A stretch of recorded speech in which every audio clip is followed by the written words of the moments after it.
अस्सलामुअलैकुम MD CAT aspirants. As you all know कि FSc का रिज़ल्ट अनाउंस हो चुका है।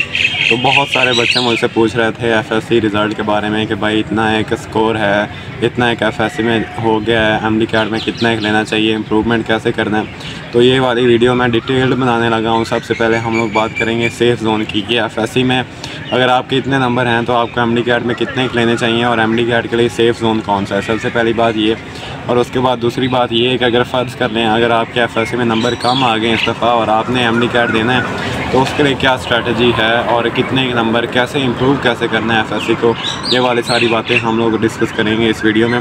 सबसे पहले बात कर लेते हैं हम लोग सेफ़ जोन की एमडी कैट के लिए।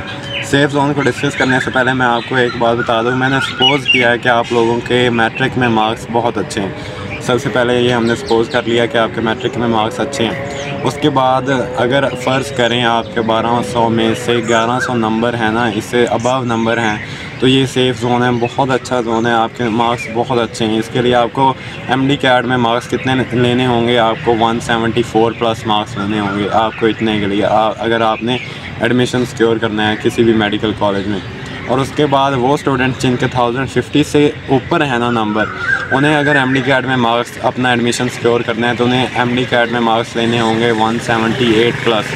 अगर वो इतने मार्क्स सिक्योर करते हैं ना तो फिर उनका एडमिशन एमडी कैट में सिक्योर हो सकता है। ठीक है, ये बात होगी सेफ़ जोन की। अब हम लोग बात करते हैं कि वो स्टूडेंट्स जिनके इससे कम नंबर हैं। फ़र्ज़ करेंगे आपके, मुझे तो आज स्टूडेंट्स बता रहे थे कि भाई मेरे 800 नंबर है, भाई मेरे 700 नंबर है, भाई मेरे 900 नंबर है, लेकिन फिर भी वो चाहते हैं कि हमने एमडी कैट करना है और मेडिकल कॉलेज में एडमिशन सिक्योर करना है। तो इसके लिए मैं आप लोगों को कहूँगा कि आप लोगों ने एमडी कैट ज़रूर देना है। एमडी कैट क्यों देना है? सबसे पहली बात, आप लोगों ने अपनी फ़ीस पे की हुई है, फ़ीस आपकी पे हो गई है। उसके बाद जब आप एमडी कैट देते हो ना तो इसके बहुत सारे फ़ायदे होते हैं। सबसे पहला फ़ायदा ये होता है कि आपको सारा एक्सपीरियंस हो जाएगा, आपको स्ट्रेस मैनेजमेंट आ जाएगी, आप सारा पहले जाके माहौल देख लोगे, आपको पता चल जाएगा कि एमडी कैट में किस तरह का माहौल होता है और हमने किस तरीके से वहाँ पे टैकल करना होता है उस सिचुएशन को। सबसे पहली बात ये। उसके बाद दूसरी जो बहुत मेन बात है, अगर फ़र्ज़ कर लें अगर आपके कंसेप्ट बहुत अच्छे हैं और आपने एमडी कैट दिया, आपके मार्क्स बहुत अच्छे आ गए हैं, और तो फिर क्या होगा कि आपको अगली दफ़ा सिर्फ एफएससी इंप्रूव करनी पड़ेगी। क्यों? क्योंकि एमडी कैट का जो एक दफ़ा का रिज़ल्ट है वो आप पीएमडीसी के रूल के तहत 3 साल तक इस्तेमाल कर सकते हो।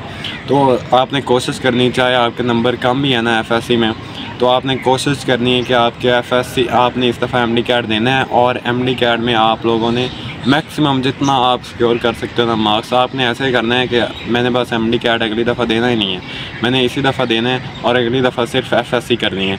तो इससे क्या होगा कि सिर्फ आप इस साल एमडी कैट दोगे, मार्क्स आपके इसी साल की, टेंशन सारी इसी साल की इधर ही रह जाएगी, आपके नंबर जितने भी आ जाएंगे वो आप अगले साल इस्तेमाल कर सकते हो जब आप एफएससी इंप्रूव कर लोगे। अब हम लोग ये सपोज़ कर लेते हैं कि आपके एफएससी में नंबर कम है और एमडी कैट में आप लोगों ने अच्छे नंबर लिए हैं, या अगर एमडी कैट में आपके मार्क्स कम भी हैं लेकिन फिर भी आप चाहते हो कि मैंने मेडिकल कॉलेज में एडमिशन लेना है, तो उसके लिए एफएससी इंप्रूव करना है। अब बच्चे बहुत सारे क्वेश्चन पूछ रहे हैं कि एफएससी इंप्रूव कैसे करनी है और कौन से सब्जेक्ट्स करने हैं, कैसे किया जा सकता है। तो सबसे पहले मैं आप लोगों को बता दूं कि एफएससी के अगर आप लोगों ने इंप्रूव करनी है ना, जो अच्छा तरीका है, लोग कहते हैं कि सप्ली में दें या फ़ाइनल पेपर अगले साल दें, तो मैं आप लोगों को सजेस्ट करूंगा आप लोगों ने अगले साल देने हैं फ़ाइनल पेपर।